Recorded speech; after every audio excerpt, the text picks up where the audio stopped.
You're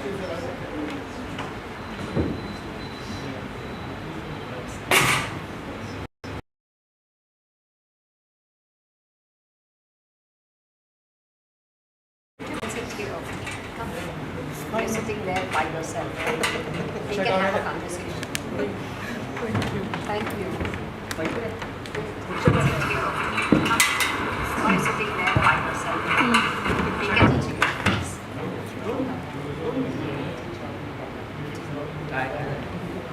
इसको यहाँ पे रिपीटिंग बना दीजिए। एक को होते रहेगा अपने पे यहाँ पे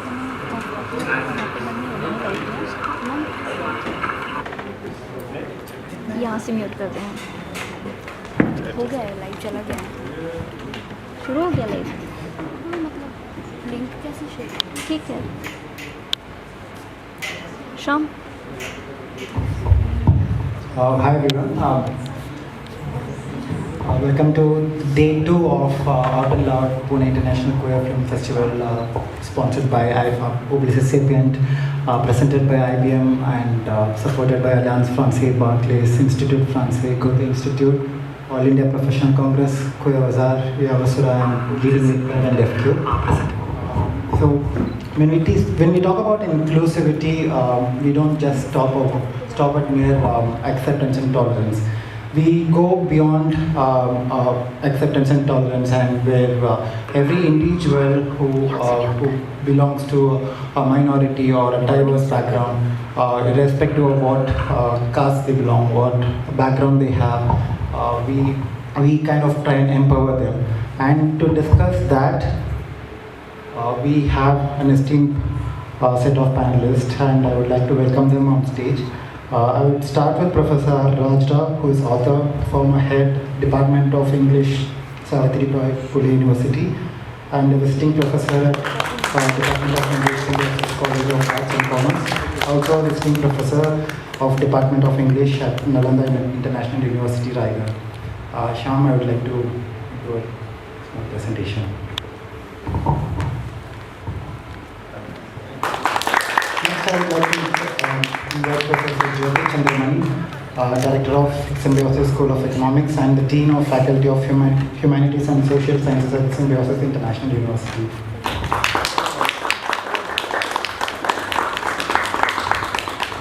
I would also like to invite Dr. Renu Naidu, Assistant Professor of Sociology, Chairperson, Equal Opportunity Cell, Shankaracharya Law College, Pune.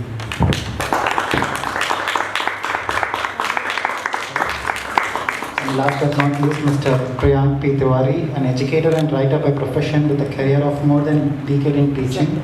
Mr. Priyank likes to work on student behavioral aspects apart from academics and loves to use his art of writing to create more diverse world. He is also currently working on his diverse book, which is an anthology. And myself, Ram, one of the directors of Mr. LGBT Foundation, also a festival curator of Out and Loud Pune International Queer Film Festival. Without any further ado, I would like to start the segment with a question to everyone. So how do you define inclusive future when we talk about in the context of education?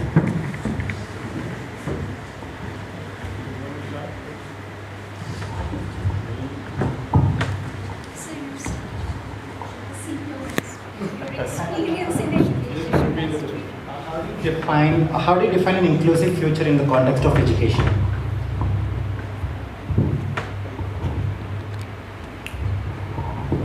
So what it would mean is, first of all, how do you design courses that reflect that inclusivity?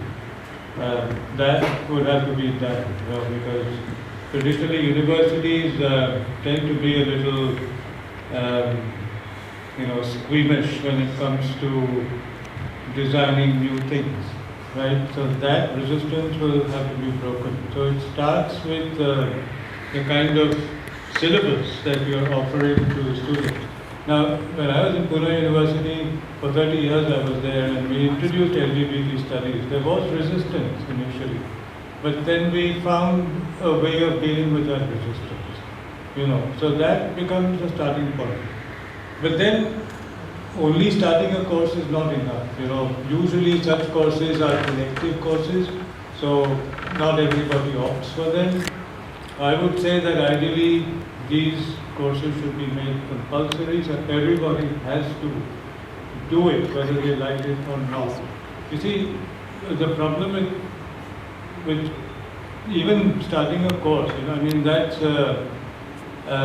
half the battle won maybe, but we have to keep in mind that there's a lot of peer pressure amongst students,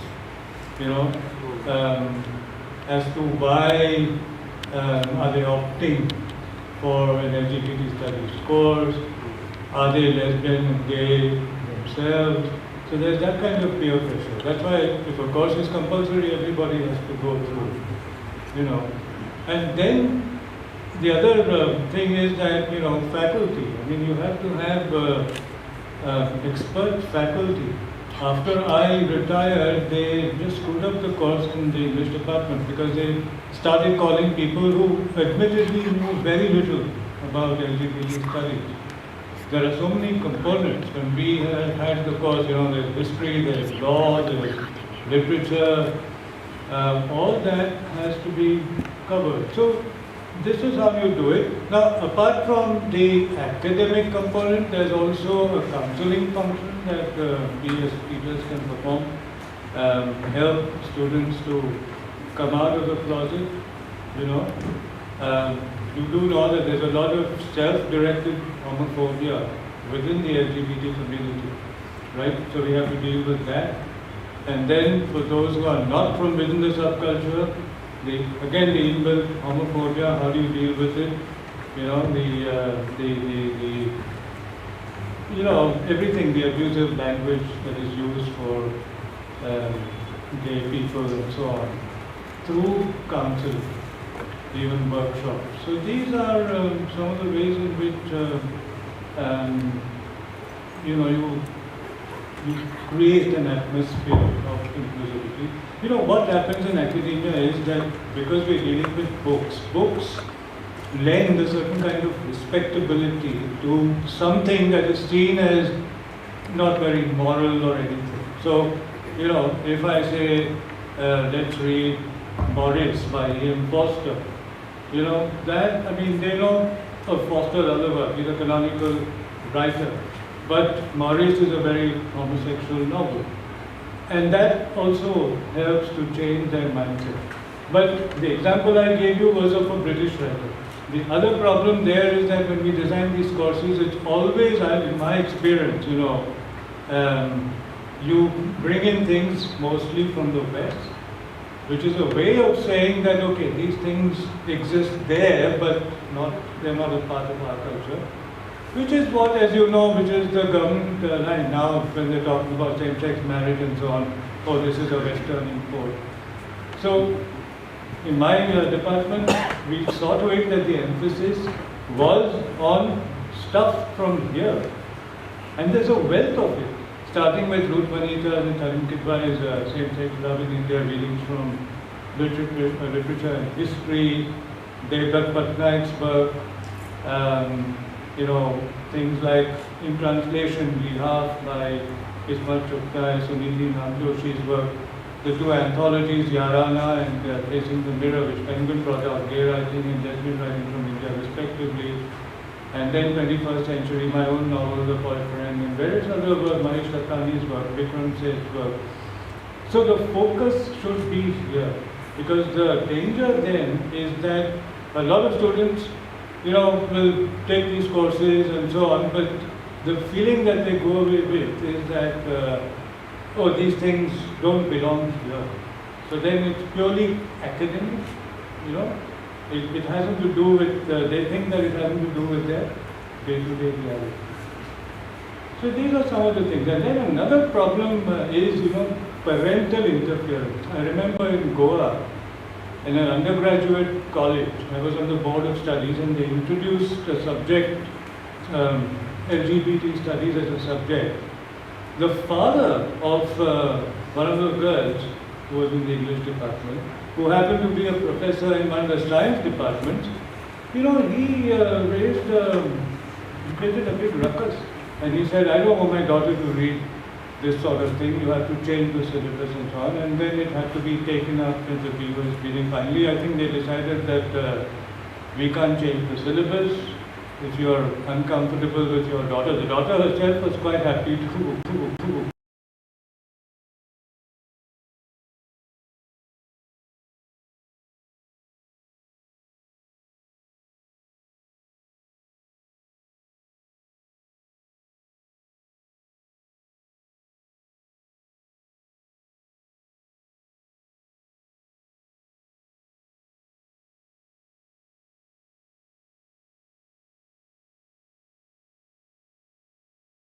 monitoring what they do or what they think or what they say or feel once they leave the college.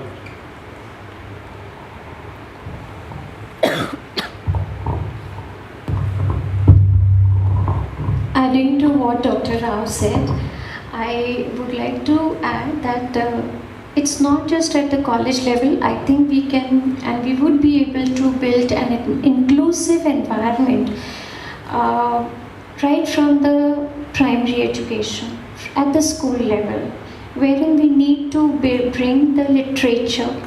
We have to change the mindset from there itself. Like for example, if we are talking today the Yogya Karta principles, which talks about the transgender, the history, literature, and the books that Professor Dr. Raj Rao has mentioned. So those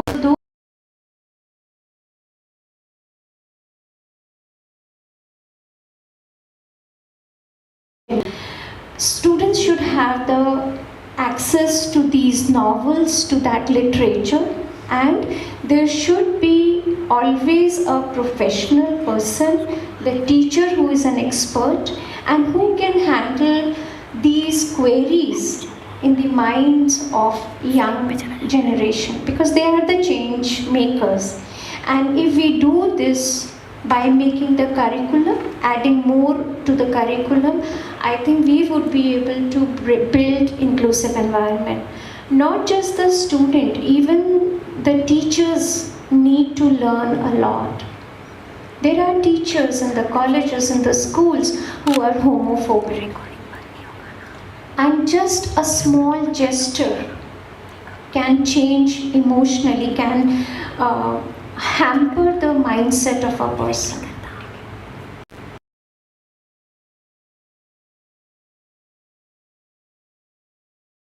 Right from the age 7, so that the child who come at that age can reflect, oh yes, this is something I have been taught. I know little bit. And then there is a teacher, there is a counselor who can be of help, designing courses and making it for everyone to do.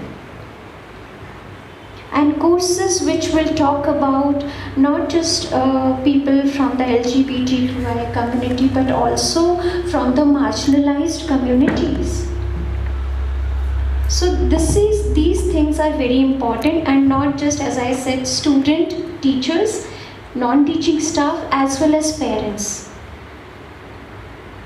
Parents should also be, when we have in the school the orientation program, we should tell them, we should arrange some programs like guest lectures for the parents about sex, sexuality and gender, or about the achievements by the marginalized community members, so that education, that acceptance should be, that the child should be able to see that at home. So it is like providing a vaccine. Education, I mean, it's like that how we administer vaccine to everyone. So I think education is the only way that we can bring change, we can build awareness and be able to make the inclusive environment and a positive, diverse society. Before we go to Professor Jyoti, I would like to continue with the question to you, because I also had this question in my list, especially for you, because you have designed courses with respect to LGBTQ curriculum. You also spoke about how teachers and educators should also be trained. So what kind of efforts educational institutions are putting in place to educate educators to become more inclusive so that they can train or teach the students? Yes, so the certificate course I have designed Law and Alternative Sexualities, and before designing that certificate course for 3 months, I happened to meet Professor Dr. R. Raj Rao, and we started guest lecture talking about LGBTQI community. And some of the teachers, of course, at a certain age, you cannot force everyone to come and sit. With the word of mouth, and when you see that even in the class of English literature, students are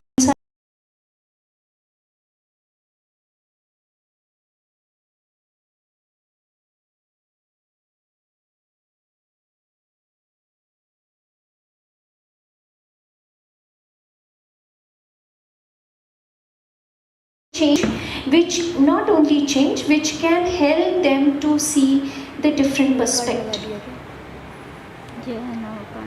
Right? Because of the lack of knowledge, there are many people, there are many faculty members in my college as well. They say that, oh, we didn't know about this. And as he said, that people mostly, still educated people feel, ये तो Western concept है.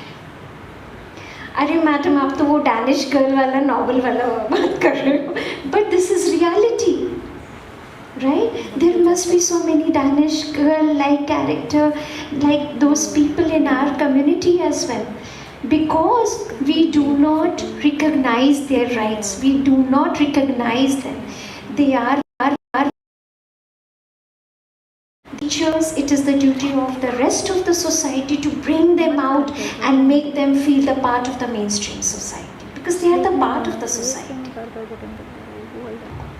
So teachers need to learn before teaching children, because children teach us every day many things. So it is always give and take thing. Did I answer your question? Yeah, and I also like the way how you said our community instead of using your community, No, where most of the people use this. Thank you. Professor Jyoti, your comments. Thank you for this opportunity, and my perspective is going to be slightly different because when Shyam spoke to me, he says you have to go beyond the LGBTQ and talk about inclusion. My framework is that of an economist and a social scientist. I think all of us are social scientists, even if you're scientists, because we are people in society. To me, inclusion is a value. To me, inclusion is an attitude. And to me, this is very integral part of leadership.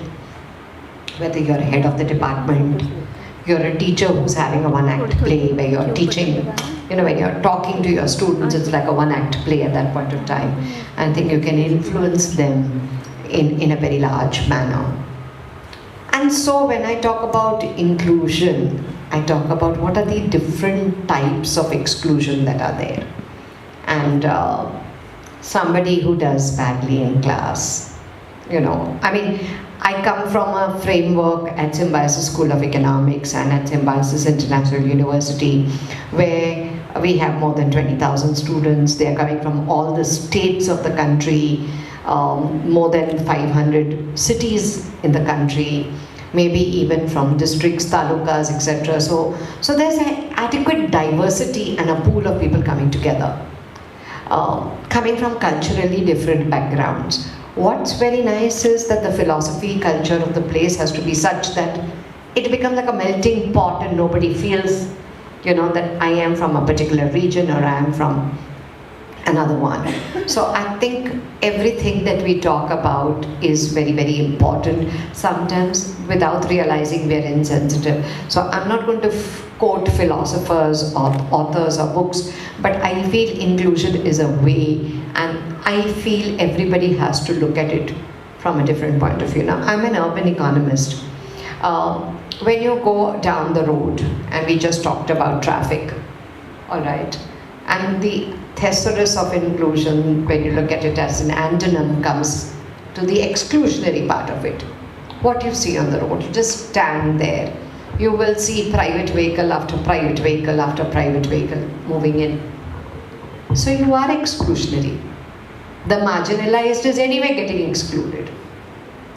Alright, because there is an exclusion because as it is they are marginalized and they have to negotiate the traffic because we have occupied space and been privileged, and therefore the sustainable transport that we look at, if we can walk, if we can use public transport, it's another way that you're making room for others also. You're being sensitive about it.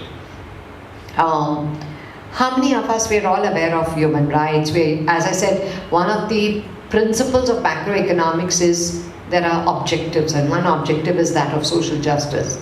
So we need to look at inequalities, regional inequalities, social inequalities, income inequalities, inequalities that arise out of whatever. And then you do have your constitutional framework which brings about it. But what I'm trying to say is we have to look at how we are leaving things behind. So when you talked about this question that how do educators bring in inclusion, so when we make our team for teamwork, whether it's assignments, etc., we ensure that they're gender neutral. We ensure that even somebody who's a laggard, maybe not so good at the work, everybody will not contribute in the same way. And so the philosophy there is that even if somebody comes and says, ma'am, he didn't perform, or she didn't perform, or they didn't perform, I said, then it's for the leadership in the team that needs to bring it together. So I'm talking about inclusion in a much, much broader manner. And yes, we do have courses which talk about sustainable development goals, leave no one behind. The cultural inequalities also do exist, but you have to bring in a melting pot to be accepting. One day, somebody came, I'm not going to say who, but somebody came and said, ma'am, just see how these girls are dressed. I said, so? नहीं, ये तो हमारी, culture नहीं है, ये हमारी सभ्यता नहीं है. I said, ये तुम्हारी नहीं है. Let them be. And he was quite shocked. So then I called them back. In an institution, you have students coming from different. It was not the students. It was not the faculty. But maybe, you have office attendants, class 4 people. Then you have people coming from, the admin. Everybody comes with different values. And therefore, you can't even stand on judgment. So sometimes you may look like an imported leader because you're keeping quiet, or they say, "Arey, ye kya ho raha hai?" But that's not. You're giving people width and space, and in time they will accept. So I remember once. When we're talking about inclusion, somebody asked me, "How do you tolerate a guy who says, मैं आपका दरवाज़ा खोलूँगा नहीं, मैं driver हूँ, मैं गाड़ी चलाऊँगा." I said, yeah, he's absolutely right. He doesn't have to wait on us. So I think these are mindsets that we have to change. They're deep-seated in every individual. It is not just LGBTQ. It is generally a bit of how we can be exclusionary. If we are a group of 4 and we're talking, and we have a certain comradeship and we talk, and somebody comes in and feels very excluded, are we sensitized to that? Are we sensitized to people who have not done well in class? Are we sensitized to people who have probably been laggard in performance? And that performance is only marginal at that point of time. So I think it's really a culture, ethos, philosophy, a value that needs to be there. And that's something that we have to look at. And therefore, very often when we take decisions, we do collective decision making. And therefore, they say various stakeholders' participation in decision. And therefore, once this time we had parents say, "Why are you not so strict?" And so we don't have to be. But I think we all need to do a little bit of introspection. Because just because we are accepting of LGBTQ doesn't mean we are inclusive. There is another, just put that on one side. We all have house help. We know of human rights, we know of it from that point of view. Do we say that our house help is entitled to X number of sick leaves, X number of weekly leaves? The first thing you say there, "Aap nahi aaye, aapka paghar kaatenge." You know, how dare you say that? I think it's really goes beyond this. It has to be there in you, creating that. So I think creating that holistic individual is very, very difficult. You can be very elitist and say, you know, I'm accepting of everything, but when you really translate it into day-to-day thinking, and we would make those wrong calls at times. At times we may be, you know, exclusionary about something, but we need to change our path. So I think one of my messages over here would be, go beyond just this framework and much more. And that's the way I look at it. Thank you. I think before we go to beyond, Professor Rao has some. I definitely need to refute some of the things that Jyoti said, because it's all right to say that you talk about exclusion in a broad sense and so on, but let's not forget that the LGBTQ community is excluded among the excluded. The examples you gave were of women and you brought in class and so on, but there is already legislation in place. You know, there is the SC/ST Atrocities Act, and there have been people who been arrested, you know, for making derogatory comments about. You also said class 4, which is problematic for me. Maybe it was a slip of the tongue, but I would never say class 4. But you see, that's it. But with the LGBT community, till 2018, we were persona non grata, we were criminals. We were illegal people. You know, gender and class and caste are at a different level. And as you said, you know, when you talk about equal representation, you know who a woman is. You even know what people's caste is by their surnames, right? And you certainly know what class people belong to by their way of dressing and so on. But with sexual orientation, most of us have had to hide it. I can tell you that we were talking to, Renu was talking about management and so on. You know, this is utopian. There's this law school in Jodhpur. I wrote about it. I think this professor, her name is Asha something, you know, who still in class about a few years ago said that LGBT, being homosexual, is a sickness. Such a dated view from a professor. There have been professors who have lost their jobs on account of their sexuality. I can give you 2 examples. Ashley Tellis has never been able to hold a job. Hoshang Merchant lost his job in Pune University, you know. And then I joined, and I know it for a fact that they discontinued him. This is a person with a PhD from an American university, published books. None of that mattered. And because of his sexuality made everybody very uncomfortable because of his camp behavior and so on. So we're not letting people be themselves. Gay people are camp, transgenders are camp. If hijras clap in a certain way, they do that on purpose, you know. But for us to say, oh, I'm embarrassed, so I don't want to be seen anywhere near a hijra and so on, is, you know, this is the reality even now.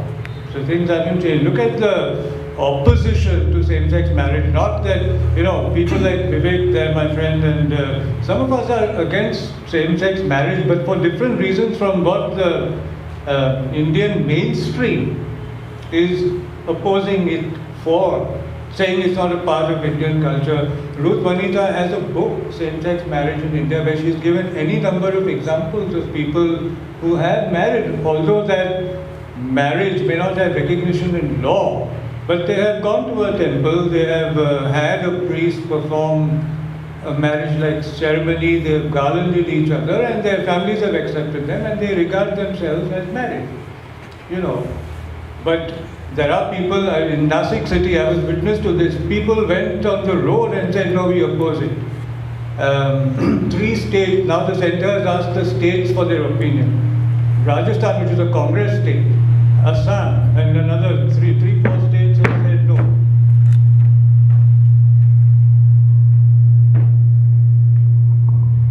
We are opposed to it because it's against Indian culture. So, there's a lot of work to be done. And as you know, Renu and Jyoti, managements are very, very hostile. I mentioned parents, but managements, college principals, there's a lot of resistance. You have to, I would say that, the word militancy, people interpret it differently, different people interpret it differently, but you have to have a militant approach. You can't be moderate. And for Jyoti to say that let's not restrict it to LGBT, but talk about it in a broader... No, that's fine, that's your brief. No, that's your brief, but you can't say it's not just LGBT alone, because as somebody from within the subculture, now the other question is, you have to see who is speaking what, and who is from, where do we each come from. Now for 40 years I've been openly queer and risked it. At that time, read an article in Burr magazine which talked about just 5 or 6 of us in the 1990s, starting with Ashok, me, and a few others, who at a time when even the first writ petition by the Nas Foundation was not even filed in the Delhi High Court, we were talking about being openly gay, we were writing stuff and so on. So we have considerable risks we took. We could have been thrown out of our houses, we could have lost our jobs. So I think that, to make it sound that all exclusion or all inclusion is at the same level, I think is a little unfair to what the LGBTQIA plus community has suffered over the years. So I'd like to respond. Point number 1 is that if we looked at the title of our conversation today, it was Inclusion for Educators, and so we said that it goes beyond this, and therefore I definitely respect everyone. I'd like to reiterate that. As I said, we all make mistakes and we need to correct our mistakes. So I did use a term which Rajrao very clearly and cleverly picked up, and as I said, I would begin by being more conscious about even things that we say, because we are learning each day from each other. So I just wanted to put that in the right perspective. But because I knew what was the panel all about, I said there are some people who can defend certain causes beautifully, better in their context because they have their experiences. But when we as educators come in, how do we make our environment more inclusive?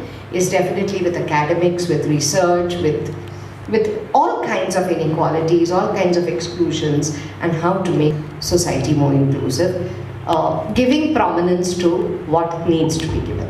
Thank you. I also have more questions on inclusivity above or beyond LGBTQ in my list of questions. While I come back to you, we can hear from Priyank. Good evening, everyone. So, I am the least experienced on this prestigious panel. Sitting next to such elite people out here gives me a little goosebump now. So, I've been teaching from last 10 years, right? And so, as ma'am said, everything starts at the primary education level. And I teach the teenage kids. This is where the whole, the soul searching for them starts, right? I'll refer to Sir first, and as rightly he said, we have nothing from our own land to refer to and identify as. So, there's a very lame example of this poem Daffodils. We all know it. Such a beautiful poem, eternal in nature. You might not know any lines from the poem, but you know the word daffodil. You know what the flower looks like. But that's somewhere in Western Europe. Why don't we talk about the flowers in India, the bougainvillea? Why nobody has written a poem? Why that is not being eternal in nature? Now we are in India. We still refer to a flower. Somewhere, half of our whole life will not be able to go over there and look at the flower for real. I don't think so. The land also exists nowadays, where the flower was seen by that poet, and he wrote that poem. So that's how abstract and delusional we are in India right now. Now, and as sir said, and ma'am also, teachers have to be taught. That's the most difficult challenge in the world. Because the moment you become a teacher, people, they don't want to use the word teacher for themselves. They're like, I'm a guru. So I know this, this quote by Sadhguru when he said, somebody who's above the intellect is called a Buddha. Somebody who is below the intellect is called a Buddhu. Somebody who is in the intellect is called a human. He always thinks he knows the best. And sadly, in our field of education, you get a master's degree and you really think you're a master of the subject. And since you're a master of that subject, you think you're a master of the whole world revolving around you. So I joined the school, I left the school recently and I'm joining a new organization altogether. And this was post-COVID in 2021. So the work from home got over and I physically went to the school.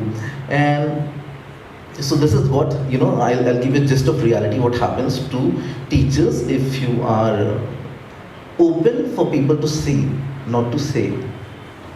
I'm not the one out there, I'll go and keep telling people in the ears or howl on the road, oh, I belong to the community. You have a question, you come and ask me. It's not my job to, no straight person will go out there and, oh, I'm a man, I'm a woman. That is not, you have a question, you come and ask me. I'm very comfortable, I'm living my life to the fullest. So I was in the washroom and somebody was out, two male teachers actually. And this was the first day after the lockdown got over and we all got to the school, So there were no students in the schools, it was still teachers all together. And these two male colleagues of mine, and one of them said to the other, "Arey, ye new joinee jo aaya hai, ye meetha hai kya?"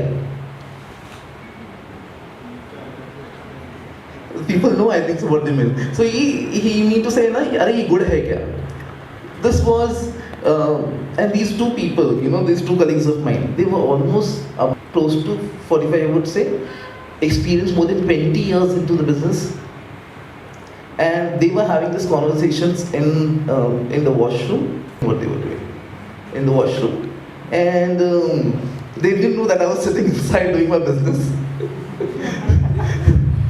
I wanted to get up and, come out and,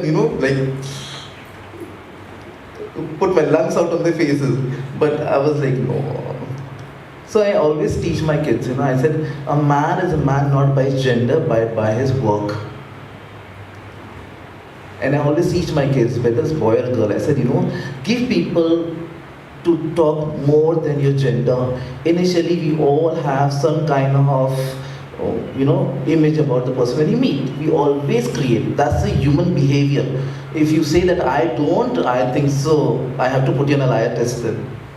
We all have that. We cannot escape this until unless you're really an enlightened being out there.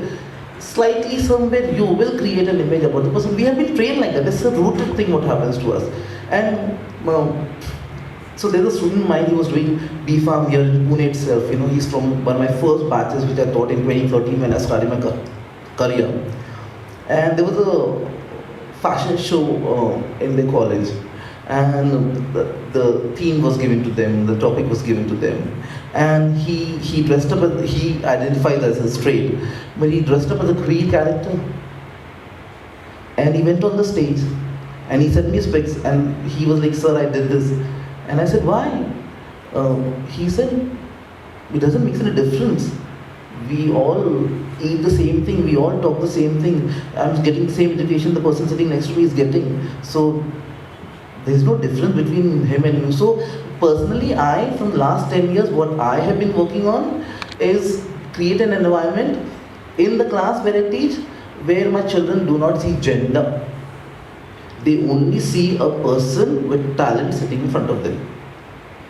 Because if I work with them at that age of 13, 14 and 15, that's where if I can take that gender out. And one of my students, a girl actually, when we were having a conversation, she said it very rightly, that this whole reproductive system, what we study in 8th and 9th and 10th, this business belongs to our bedrooms, isn't it so? Some people try to experiment and bring it to the hall and the kitchen and everywhere else, but then that is the business of the bed. This is a 10th standard child speaking. So she said this doesn't have any interference in my office, no role in my office, no role in my personal life while I'm sitting in the park or I'm watching a movie. It has nothing to do. So she said, I want to rise to a level where I don't see what happening in somebody's bedroom affects me at all, or what the person wears affects me at all. Because even I'm a girl who's little obese. So tomorrow somebody can come and comment about me also. So we all are sailing in the same boat.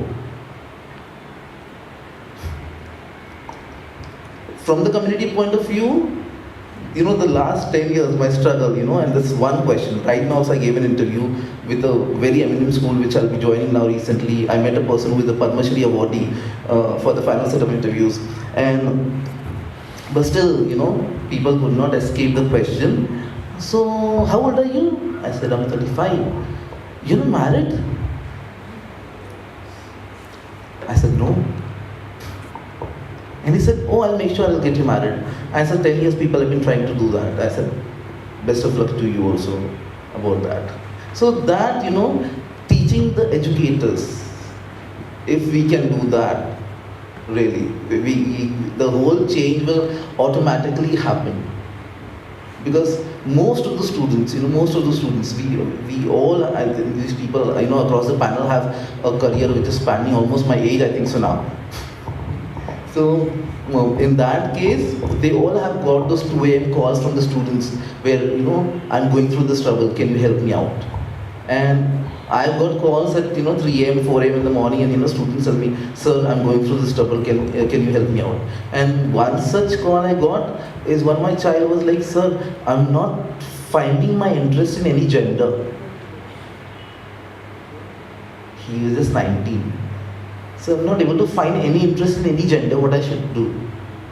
I said, you keep exploring, and I don't need to push yourself and tag yourself that you're supposed to be L or B or G or whatever it is. I said, it's your journey. You should decide where your destination is. Don't let others come and tell you. So and so, it is happening on a very good scale, and sadly, that we from the community, we pressurize people to take up that one tag. Okay, you belong to this, you belong to this, you belong to this. So, inclusivity has to start from the community itself first, and that's when others. You cannot expect. It's a very cliche in Hindi when we say, "एक औरत ही औरत की सबसे बड़ी दुश्मन होती है." Right? Nobody will say about the men. Community के अंदर तो it has become more prominent now. We are the demons of our own creation right now. We don't want to accept. We don't want to be inclusive. How do you expect a stranger to be? The worst and the best stranger is your parent. Worst because they live in the kind of world which they have created. I don't know, even Shakespeare could not write a better novel than they write in their own mind. And the best one, because they will never put their foot down, no matter what happens. My mother still believes. We had our own rash, I left my house, there have been everything happened, but my mother still believes there will be one day. I said I will make sure that one day comes according to what I desire, not according to what you. So yes, thank you. I'll come back to you again in a bit. I have a specific question for both Professor Rao and Professor Jyoti. Being in the institution for more than 30, 40 years, how have you seen curriculum changing and from like 30 years back or 20 years back and in the current phase? How has the curriculum changed to be inclusive for the future? And or also there any national level program or agenda made by the government to have inclusive curriculum in our subjects? No, the problem here is that we are using inclusion or inclusiveness or inclusivity in a very broad way. Correct? The curriculum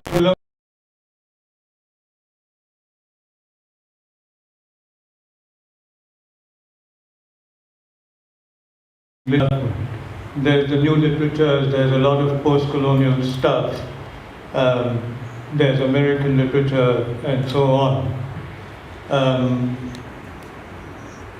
But like I said, you have to narrow down what you mean by inclusion.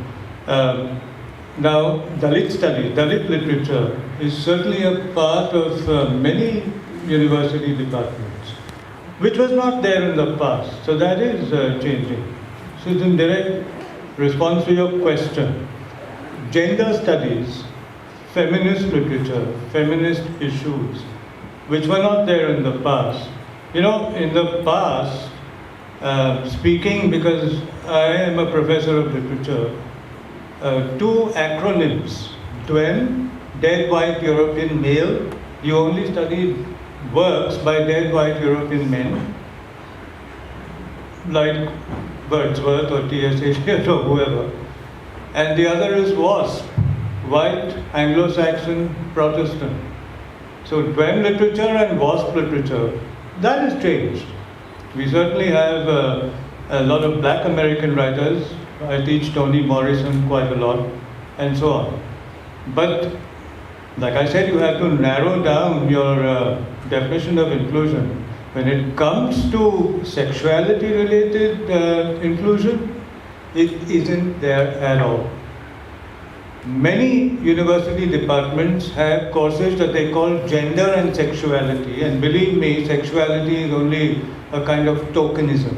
90% of the course deals with gender, because gender today has acquired a kind of respectability. In Pune University, there is a Women's Studies Center which has, which has government funding. Sharmila Rege, who passed away, she and Vidyut Bhargava, they were in charge. They have a lot of respectability. Dalit studies has a lot of, there's a whole Ambedkar Bhavan in campus, and the Dalit lobby is extremely strong. I mentioned the Atrocities Act, that's one thing, but even in the English department we taught, actually when I was telling you earlier, when we wanted to include LGBT studies, when we used terms like gay or LGBT, the Board of Studies knocked it down. I've written this in several articles. The chairman of the Board of Studies made a cryptic remark, because they had to approve courses. We don't have academic autonomy. There is a higher body of very traditional-minded people who has to finally approve. So the cryptic remark was, why do Indian students need an LGBT studies course? So once again, we're coming back to, this stereotyping of homosexuality is something that comes from the West. So then what we did was, we were smart and we said, okay, we have a course called Dalit Literature, we call it Alternative Literature 1. We won't use the term homosexual or LGBT or any of those terms that you don't like, we call it Alternative 2. And that is how we brought it in.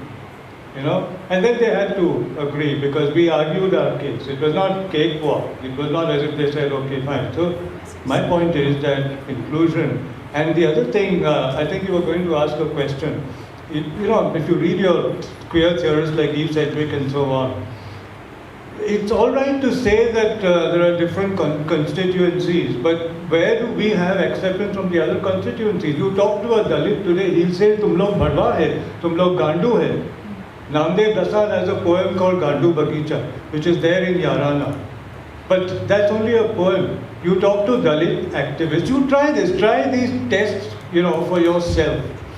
I was thinking of doing a survey of asking random people on the street and in colleges and so on, what do you think of the same-sex marriage case that is going on right now. Believe me, there'll be a lot of negativity that comes through. So anyway, you talk to Dalits, you do know that there are feminists who say that trans women are not women. So don't include them in our politics. Right from the author of Harry Potter, I'm forgetting her name. Yeah, to many others, hold this view. So how can you're saying extend a hand of friendship, but that hand of friendship is rejected? We are seen even now as slightly better than freaks. I'm being a contrarian here, but I've always been a contrarian, and I stand by whatever I'm saying. I mean,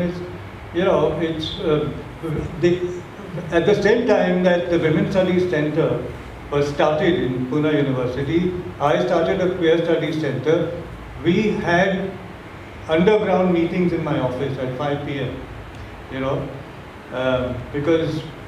And people got wind of it. Actually, there were people in the Women's Studies Center and so on who got wind of it. They came, they sort of stormed in and said, "What are you guys talking about?"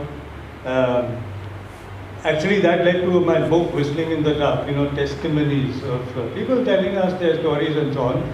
But there's a lot of, there's a flip side to this. When we had a conference on queers, literature and cinema in Canada and India, and this was funded by the Indo-Shastri, Canadian Center. Sujata Patel was in charge. She invited me and said, have this conference. But what do you think happened during sessions? And this is where we got a bad name, and this is where others pounced on us. Because there were people who were looking around, who's available after the pouring seminar, whom can I hook up with? So it became a kind of, and the others pounced on us and said, you guys are. But my defense of that would be that, look, our constituency is sex, just as yours is caste or class or gender, so it is going to happen. We have a very moral attitude to matters sexual, unless you can completely dissociate sex from morality, any kind of sex, but certainly homosexuality or non-heterosexuality. It's all right to have sessions like this and say, we were there in Infosys, and again there, after that session, Shyam, I've never heard from them again. So it's just a kind of tokenism that, in our company we have people from the LGBT community.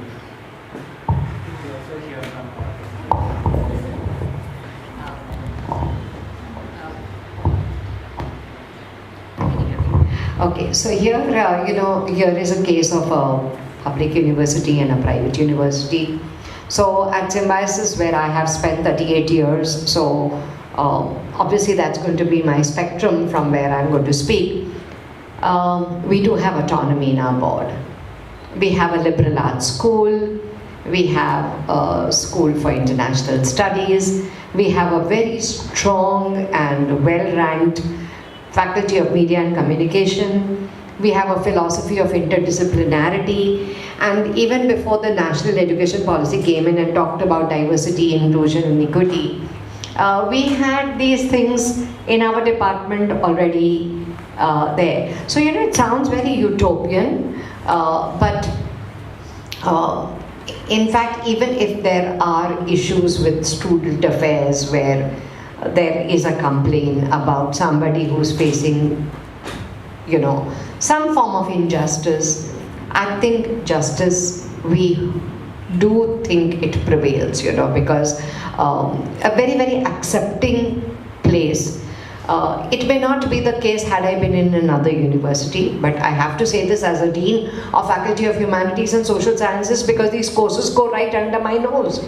And we have a proper subcommittee, a chairperson, and therefore an engineering college needs to have certain courses that is there. We put it out in the catalog that these are the courses, but the students make the choice. So the choice is student based, courses are there. We are not embarrassed to put out any terms. We are absolutely there, contemporary, accepting, and we have a legal school. We have a legal school which I'm sure talks about these rights. So it's there in debates, it's there in discussions, it's there with, the stakeholders that are there would be belonging to every aspect, but it is accepting. And as I said, it may sound, oh, what are you talking about, Is this true? And are you just, speaking about it this way? But from where I come in, that is definitely there.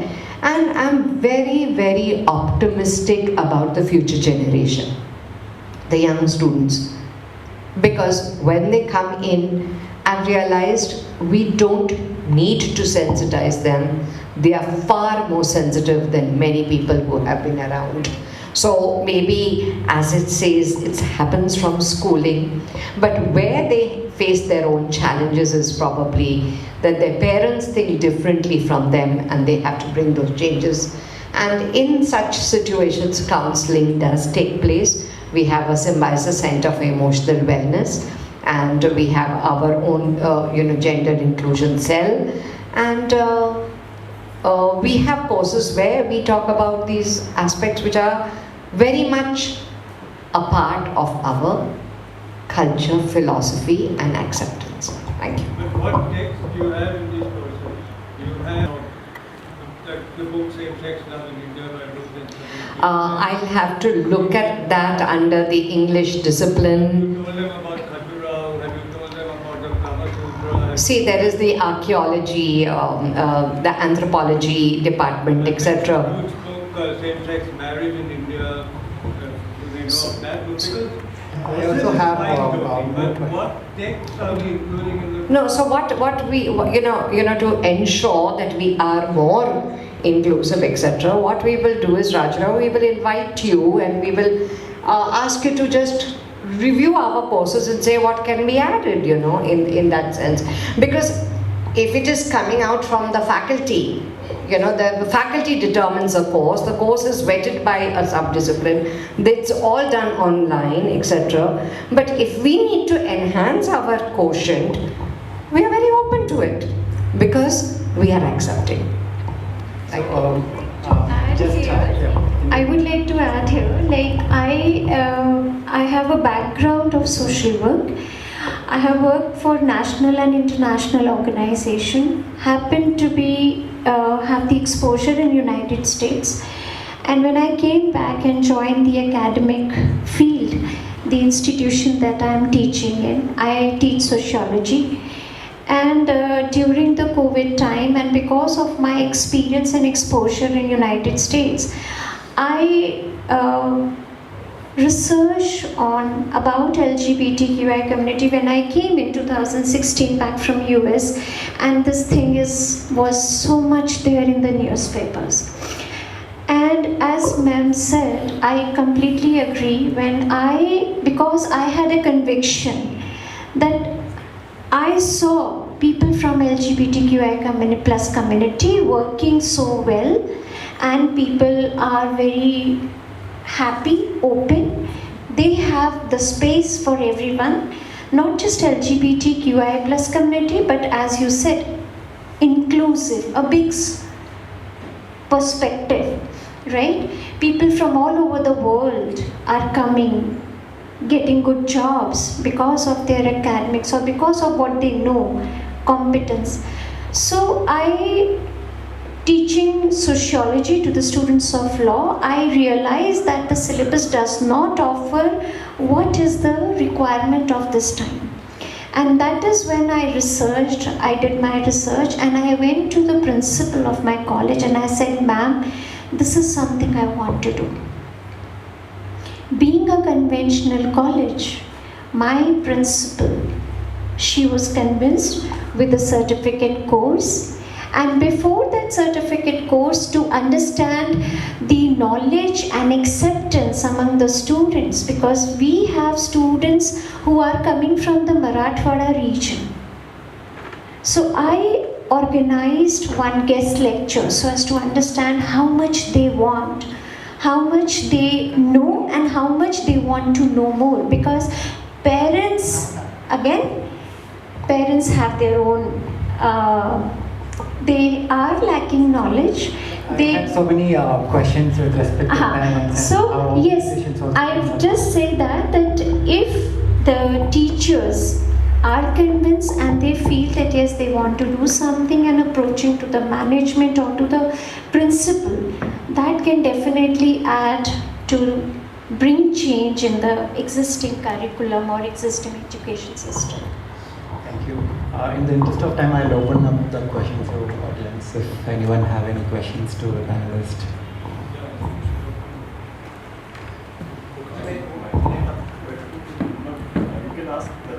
Yeah, am I audible? So, symbiosis reminds me of my master's. I did from BITS Hyderabad. From BITS, Birla Institute of Technologies. Something. Yeah, it is. Okay, come forward. Come forward. So I need to leave in 5 minutes if you can put your questions. Yeah, faster, shorter. So, Symbiosis and Birla Institute of Technologies, many private institutes. Let's just take an economic perspective. They charge a lot. Their fees are high. Elites go there. Rural, no. Urban concepts go there. So when we talk about inclusion, the private institutes itself are causing exclusion. And the similar, one thing.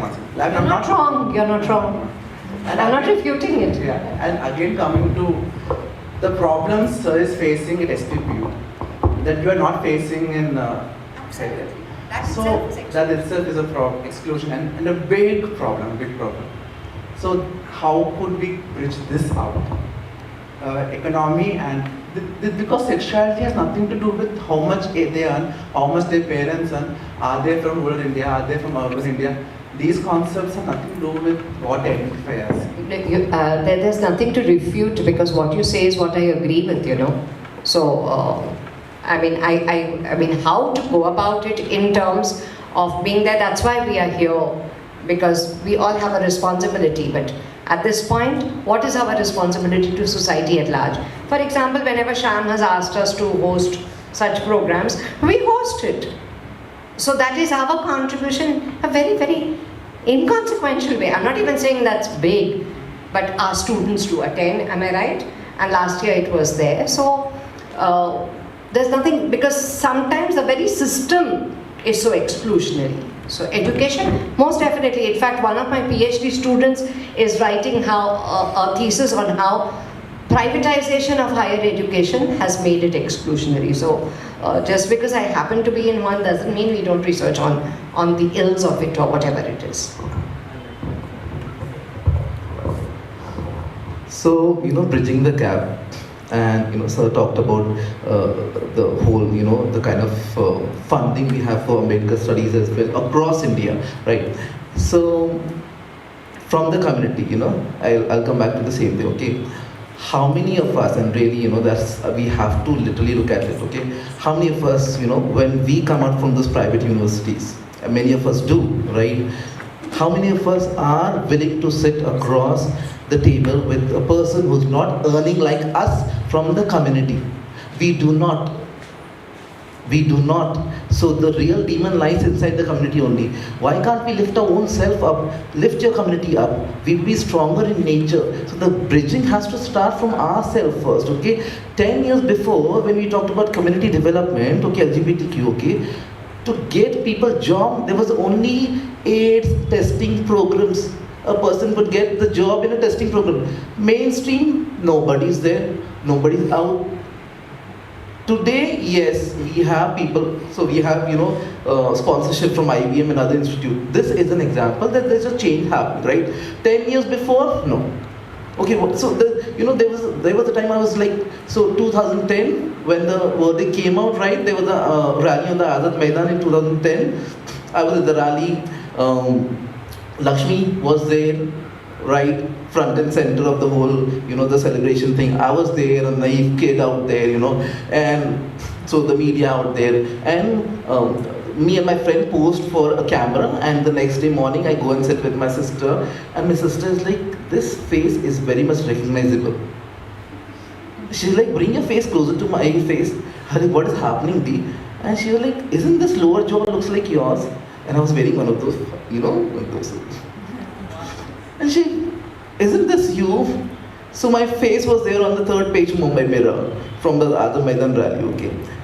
So after that, my goal has always been, to pick up, and Pratik knows about this, and his best friend, his partner, Mukesh knows about it, okay? So Mukesh comes from Amravati, which is again a very interior part of Maharashtra, and we come from Jalgaon. Pratik and I come from Jalgaon, and when he came from there to here, and how I would not say I helped him, but I kind of nurtured him to understand what he was, and that's how I did my fair share of bridging the gap.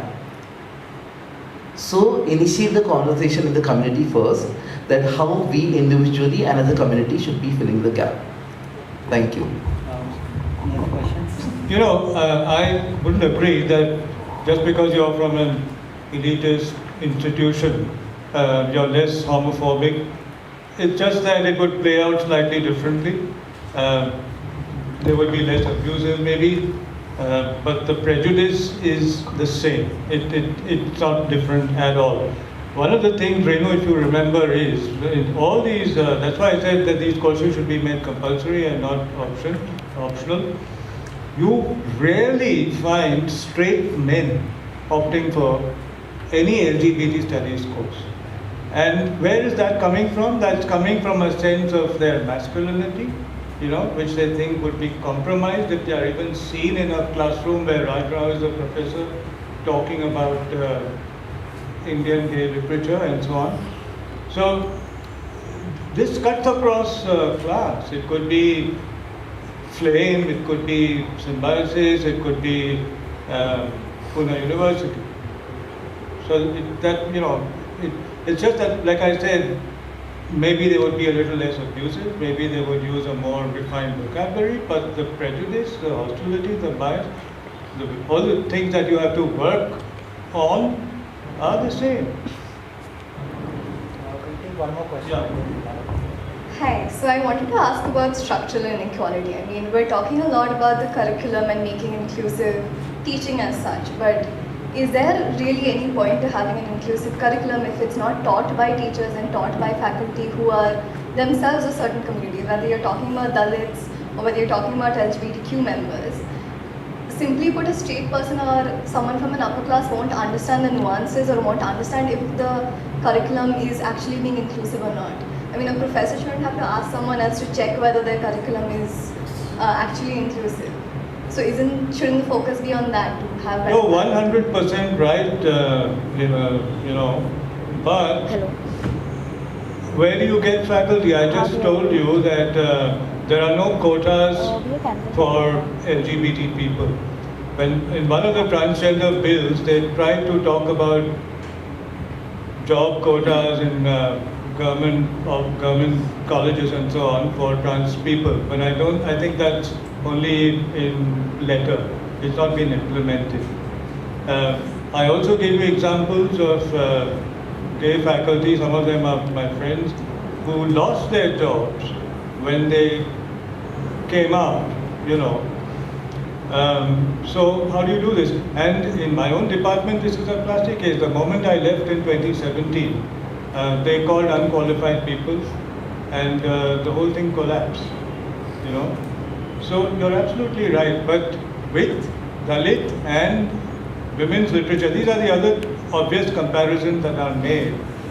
There, it is easy, of course.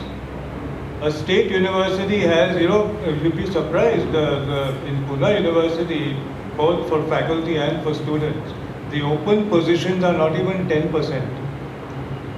Because there are different kinds of, reservation categories and so on.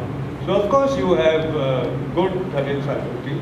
My colleague Aniket Javre, who passed away unfortunately at 58, he was in my department and he was from within the Dalit community. So he was there. There was Gopal Guru in the political science department who now went to JNU. Again with women's studies, we had Vidyut Bhagwat, we had Sharmila Rege, now we have Anagha Tambe. They are running the women's studies center very well, but they are feminists themselves. Yeah. I wanted to ask if everyone on the panel would be supportive of such a quota existing, as you mentioned, like for the jobs itself. That's who you talk to. See, I will tell you, the structural change in any system or in any society comes when we realize and consciously we try to bring change in the law. The law changes the society and society changes the law. And so far, like for Dalits' right, I'm sorry to use the word here again, even to bring the people from scheduled castes, scheduled tribes, right? We have to make certain provisions. We have to make some quota, some reservation. And that is how the society was able to bridge the gap, bring people from SC, ST category, OBC category. They have to make changes in this existing law.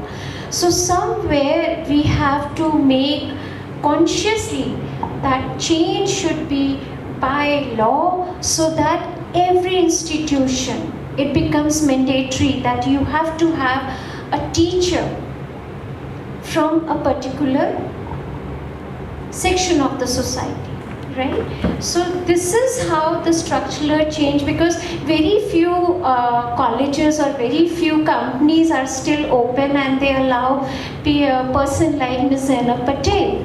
She has such a in-depth knowledge about transgender. She shares the literature. Professor Rao, he has written 40 novels. Books. 40, 20 More than- books in all. Yeah, sorry. So, 40. person from the community, I think and when I design this course, I make sure that people who are from LGBTQI plus community, they know better. They can deliver better. They can share the problems that they are facing. And that is how the structural change can come in future. Yeah, Renu, let me. Sorry, correct, yeah. Let me. What's the word? Let me dissect what you said. You know, transgender today has become somewhat fashionable, right? So, I was saying that right from the NALSA judgment 2014 onwards, there have been various contradictory laws. At least some of them did talk about job reservations for trans people, but I don't think that's happened anywhere. But then that's just the T. What about the other L? Some of my research students told me some years ago that in Pune University, they have software where abusive terms cannot be used in your thesis. The word lesbian, according to them, is one such term. You can't say lesbian, right? Now, how are you going to have a lesbian on the faculty? If Ruth Vanita applies for a job, she was in Delhi University, but I don't think she said she was lesbian. If Shobna Kumar applies for a job, are they going to say to the selection committee, who is it made up of? It's made up of old fogies. And you say, sir, I'm lesbian. They will look at each other the way your colleague looked at you in the bathroom, in the washroom. And they will say, thank you, we'll let you know. If we start building education system, if we start talking openly and inclusive culture and inclusive literature, I think over the period of time, it is not something that will happen overnight. It is a conscious, consistent effort.